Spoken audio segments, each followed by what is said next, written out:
આ સ્ટ્રોબેરીની ખેતી એ ઠંડા એરિયામાં થતી ખેતી છે. આ વખતે મેં એવું ટ્રાય કર્યું કે આપણા એરિયામાં ગુજરાત બનાસકાંઠામાં આની સ્ટ્રોબેરીનું વાવેતર કરું અને આના પ્લાન્ટ મેં 1.5 વીઘામાં વાવેલા. જેમ કે 16,000 પ્લાન્ટ મેં વાવેલા છે ને ગઈ વખતે મેં 1500 પ્લાન્ટ વાવેલા. એમાં મને થોડું બેનિફિટ મળ્યું હતું.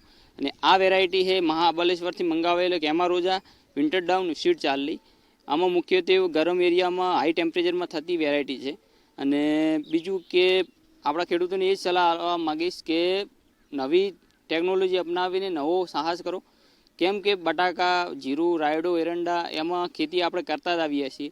હવે જે ટૂંકી જમીનમાં આપણને વધુ બેનિફિટ મળે નહીં, એના માટે નવું સાહસ કર્યું અને થોડી જમીનમાં થોડું વધારે ઉત્પાદન મળી રહે, થોડો ખર્ચાળી ખેતીથી પાછળ આપણે રહીએ અને થોડું બેનિફિટ વધે એવી મારી સલાહ છે ખેડૂતોને.